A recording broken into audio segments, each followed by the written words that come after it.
Hello दोस्तों, स्वागत है आप सभी का एक और नई बुक समरी में। आज की बुक समरी है द आर्ट ऑफ पॉसिबिलिटी, जिसे लिखा है रोजामुंड स्टोन जेंडर और बेंजामिन जेंडर ने। जिनमें से रोजामुंड फैमिली कोच रही हैं, वहीं बेंजामिन भी मशहूर स्पीकर और कोच रह चुके हैं। दोनों ने अपने सालों के अनुभव का सार इस किताब में उतार दिया है। साल 2000 में रिलीज हुई किताब द आर्ट ऑफ पॉसिबिलिटी बताती है कि लाइफ के हर हिस्से से ज़िंदगी की महक को कैसे संजो कर रखा जा सकता है। मतलब साफ है, ये किताब लाइफ के अवसरों को पहचानना सिखाती है। ये किताब बताती है कि कोई भी निराशा इतनी बड़ी नहीं हो सकती कि इंसान लाइफ को एंजॉय करना ही बंद कर दे। इसलिए आपको उन स्ट्रेटजीज के बारे में पता होना चाहिए जिनकी मदद से आप द आर्ट ऑफ पॉसिबिलिटी को सीख सकें। तो बिना किसी देरी के शुरू करते हैं आज की book summary the art of possibility by Rosamund Stone Zander and Benjamin Zander. तो पहला चैप्टर है डर के कॉन्सेप्ट को समझना भी ज़रूरी है। एक सवाल कई लोगों के मन में आता रहता है कि क्या डर भी किसी को मोटिवेट कर सकता है। इसका जवाब है कि सर्वाइवल का डर लोगों को काम करने के लिए मोटिवेट करता है। ये बात सुनकर थोड़ी अजीब सी लग सकती है, लेकिन सर्वाइवल का डर लोगों को मोटिवेट करता है। ऑथर कहते हैं कि जिस वक्त किसी का जन्म होता है, उसी वक्त के बाद से उसे वर्ल्ड ऑफ मेजरमेंट में फेंक दिया जाता है, जहाँ हर दिन उसकी तुलना किसी दूसरे इंसान से होने लगती है। वर्ल्ड ऑफ स्ट्रगल में बताया जाता है कि दुनिया में जीना बहुत कठिन है और रिसोर्स बहुत कम है, इसलिए कंपटीशन तो करना ही पड़ेगा। इस वजह से इंसान की थिंकिंग लिमिटेड हो जाती है। हम सोचने लगते हैं कि सर्वाइवल एक स्ट्रगल है। अब आप खुद कल्पना करिए कि अगर किसी को बता दिया जाए कि उसके पास किसी रिसोर्स की कमी नहीं है, फियर ऑफ स्कैरिटी जैसा कोई कॉन्सेप्ट ही नहीं है, तब दुनिया कैसी होगी। तब लोगों का नज़रिया पॉसिबिलिटी की तरफ बदलने लगेगा। उन्हें पता चलेगा कि हर सिचुएशन में अवसर की तलाश की जा सकती है। इसलिए बहुत ज़रूरी हो जाता है कि हम लोग खुद के लिए यूनिवर्स ऑफ पॉसिबिलिटी का निर्माण करें। हमें समझना होगा कि ये दुनिया हमारे लिए बेहतर समाज नहीं बनाएगी, इसलिए हमें खुद के लिए बेहतरीन कल्चर तैयार करना चाहिए। उस कल्चर में किसी को सर्वाइवल की टेंशन ना हो। उन्हें पता हो कि छोटी छोटी खुशियों को एंजॉय करना ही लाइफ है। ज़िंदगी क्या है, इसे समझने का थोड़ा प्रयास करते हैं। इंसान सिर्फ जीवन के एक पहलू को देखता है और महत्व देता है। इंसान सुख चाहता है लेकिन दुख के लिए तैयार नहीं रहता है। जीवन रूपी सिक्के के दुख और सुख दो पहलू हैं। अगर जीवन में एक आएगा तो निश्चित ही दूसरा आएगा। जब एक जीवन में आता है तो दूसरा अपने आप ही आ जाता है। अगर इंसान स्वयं को ज़िंदगी के दोनों पहलुओं के लिए तैयार रखता है तो वो दुख, हार और असफलता में निराश नहीं होगा। जो लोग कम पैसा खर्च करते हैं उन्हें हम कंजूस कहते हैं, लेकिन हम यह सोच ही नहीं पाते कि उसे बचत करने में उतनी खुशी मिलती है जितना कोई खर्च करने में खुश होता है। इंसान अपने जीवन में कोई कार्य बिना खुशी के नहीं करता है। सकारात्मक सोच सुखमय जीवन देती है और नकारात्मक सोच दुखमय जीवन देती है।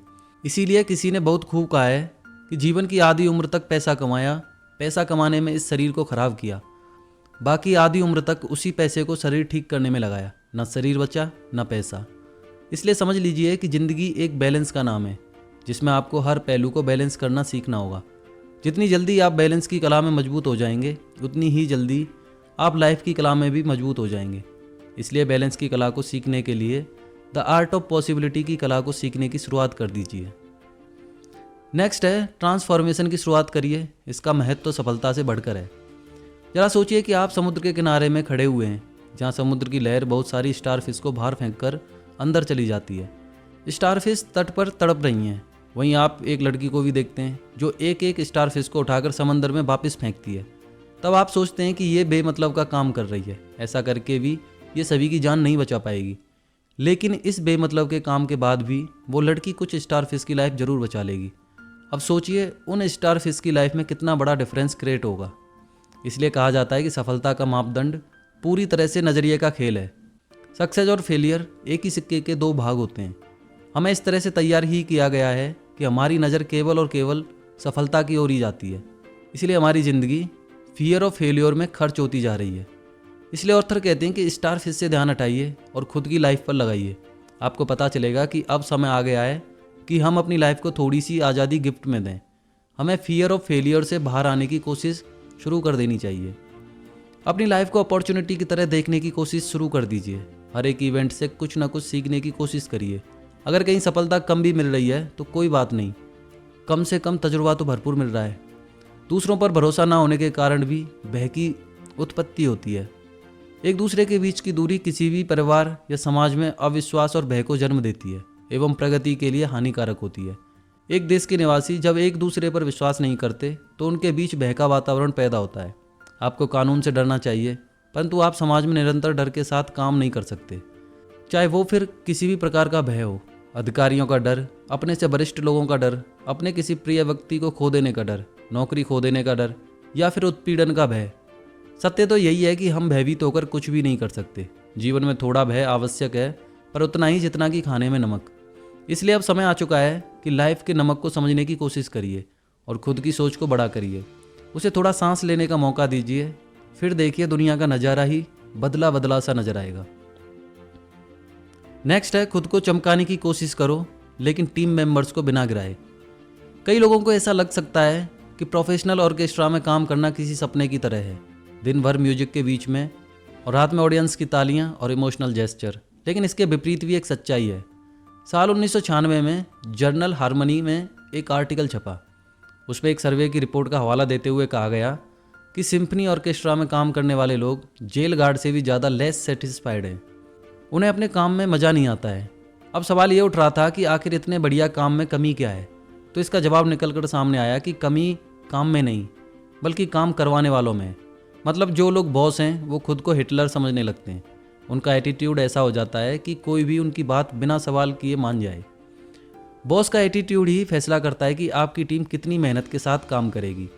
इसलिए अगर आप बॉस बने तो कभी भी ईगो को काम के बीच में नहीं आने दें। इसलिए ऑथर कहते हैं कि खुद को चमकाने की कोशिश करिए लेकिन टीम मेंबर्स को बिना गिराए।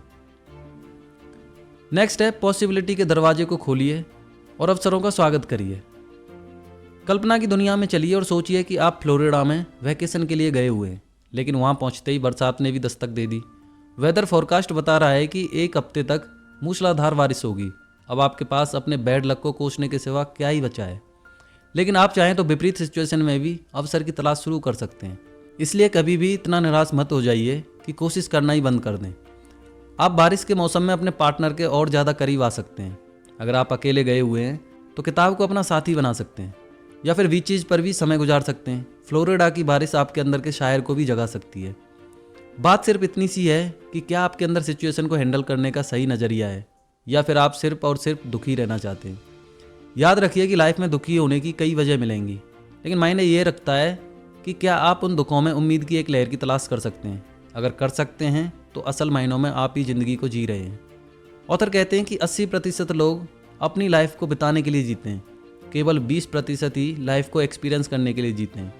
इसलिए ज़िंदगी की खूबसूरती को पहचानने की कोशिश करिए। ये काफ़ी छोटी है, इसके हर एक पल को पूरी तरह से एंजॉय करिए। याद रखिए कि किसी ने क्या खूब कहा है कि ज़िंदगी ना मिलेगी दोबारा। नेक्स्ट है, पैशन की तलाश और उसका सही यूज करना भी बहुत ज़रूरी है। उस समय को याद करिए जब आपको अपने काम में पूरा मन लगता था। तब आपको याद आएगा कि आपके पास एनर्जी बहुत रहती थी।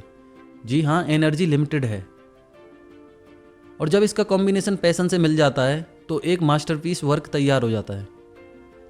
पैशन ही वो चीज़ है जो आपको खूब सारी एनर्जी दे सकता है। इसलिए कहा भी जाता है कि करियर में सफल होने के लिए जिस चीज़ से प्यार हो उसी को काम के तौर पर चुन लीजिए। ऐसा करने से आपके अंदर एनर्जी का सोर्स तैयार हो जाएगा। अगर कोई इंसान पैशन को आदत बना सकता है तो वो कभी भी फालतू या आलसी नहीं बन पाएगा।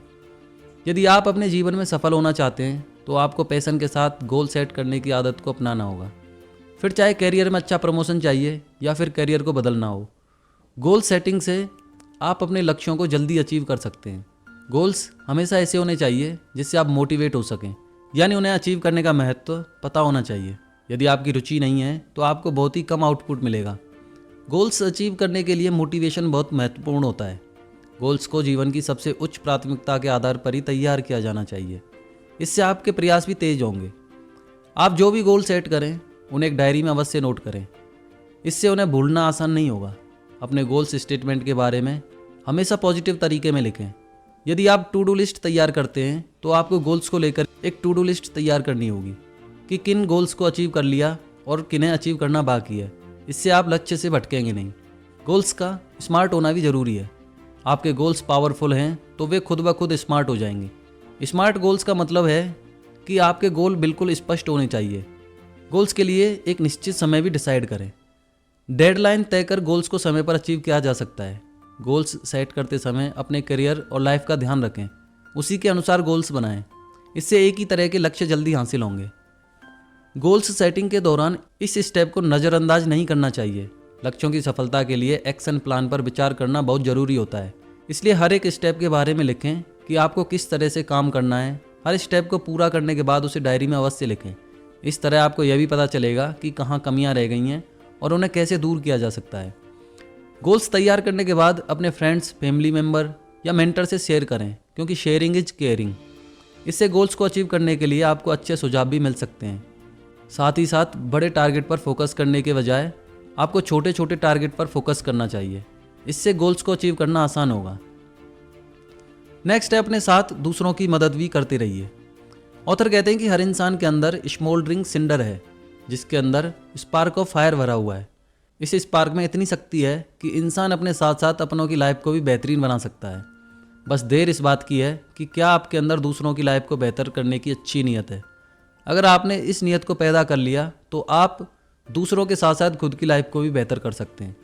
इसलिए दूसरों को भी समझाते रहिए कि लाइफ में कभी अवसर की कमी नहीं आ सकती है। अगर आपके लिए एक दरवाज़ा बंद हुआ है तो कई सारे दरवाजे खुलने वाले हैं। बस बात अभी इस वक्त के पेशेंस की है। इसलिए ऑथर सलाह देते हैं कि अपने अंदर के पावर ऑफ स्पार्क की कदर करिए, उसे समझने की कोशिश करिए और ये सोचिए कि कैसे आप किसी एक की भी लाइफ में कुछ बेहतर बदलाव ला सकते हैं। मानव जीवन का उद्देश्य है कि अपने मन, वचन और काया से औरों की सेवा करना। हमेशा यह देखा गया है कि जो लोग दूसरों की मदद करते हैं उन्हें कम तनाव रहता है, मानसिक शांति और आनंद का अनुभव होता है। वे अपनी आत्मा से ज़्यादा जुड़े हुए महसूस करते हैं और उनका जीवन संतोषपूर्ण होता है, जबकि स्पर्धा से खुद को और दूसरों को तनाव रहता है। इसके पीछे विज्ञान यह है कि जब कोई अपना मन, वचन और काया को दूसरों की सेवा के लिए उपयोग करता है तब उसे सब कुछ मिल जाता है। उसे सांसारिक सुख सुविधा की कभी कमी नहीं होती है।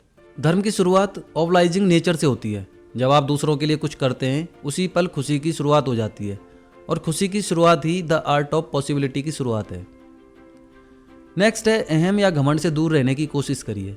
इतिहास के पन्नों में ऐसे तमाम किस्से भरे पड़े हैं जिनमें कॉन्फ्लिक्ट की बात की गई है। उन कॉन्फ्लिक्ट में राष्ट्र, राजनीति, प्रेम, राजगद्दी, पावर, तमाम चीज़ें शामिल हैं। अगर आप बारीकी से उन कॉन्फ्लिक्ट की तह तक जाने की कोशिश करेंगे तो आपको पता चलेगा कि पूरी लड़ाइयाँ और बर्बादियों में अहम और घमंड का बहुत बड़ा योगदान रहा है। इसलिए ऑथर कहते हैं कि अगर आपको एक इंसान के तौर पर तरक्की करनी है तो आपको घमंड से दूर रहने की कोशिश करनी चाहिए। अगर आपके अंदर घमंड आ जाएगा तो आप कभी भी किसी से कुछ भी सीख नहीं पाएंगे और बिना सीखे तो अवसर के सफ़र की शुरुआत ही नहीं हो सकती। द आर्ट ऑफ पॉसिबिलिटी के सफ़र में स्किल और सीखने का बहुत बड़ा योगदान है। लाइफ की हर सिचुएशन में आपको सीखने के लिए तैयार रहना चाहिए। बिना सीखे इंसान में बेहतरी नहीं आ सकती है। याद रखिएगा कि अगर स्किल खरीदी जा सकती तो आज के समय में हर अरबपति स्वामी विवेकानंद या फिर ग्रेट अब्दुल कलाम हो जाता। लेकिन ऐसा नहीं हो सकता है, क्योंकि स्किल को कभी भी खरीदा नहीं जा सकता, उसे मेहनत के साथ सीखा जा सकता है। इसलिए अब वक्त आ गया है कि जब आपको खुद का बेस्ट वर्जन बनना होगा। याद रखिए कि आपको बेहतर केवल आप ही बना सकते हैं। इसलिए अपने आप को सिखाते रहिए। जहाँ से जो कुछ भी बेहतर मिल सके उसे वहाँ से सम्मान के साथ ग्रहण करने की कोशिश करिए। अगर आप चाहते हैं कि लोग आपको लीडर के तौर पर कई पीढ़ियों तक याद रखें तो खुद को लॉ ऑफ लेगेसी याद दिलाते रहिएगा।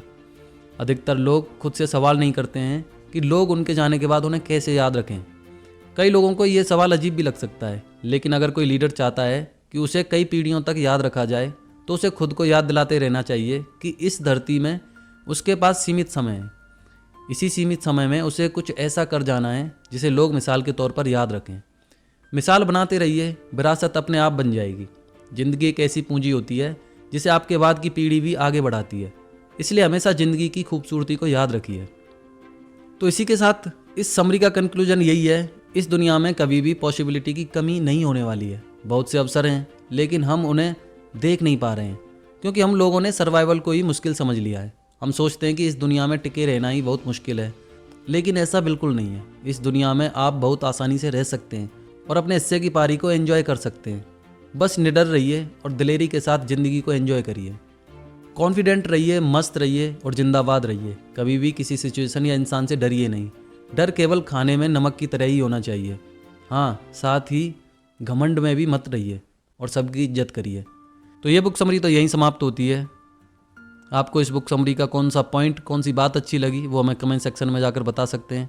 साथ ही ये भी बता सकते हैं कि आप नेक्स्ट बुक समरी कौन सी सुनना चाहते हैं। अगर आपको हमारी मेहनत पसंद आ रही है तो हमें एनकरेज करने के लिए चैनल को सब्सक्राइब करें, इस वीडियो को लाइक करें, शेयर करें।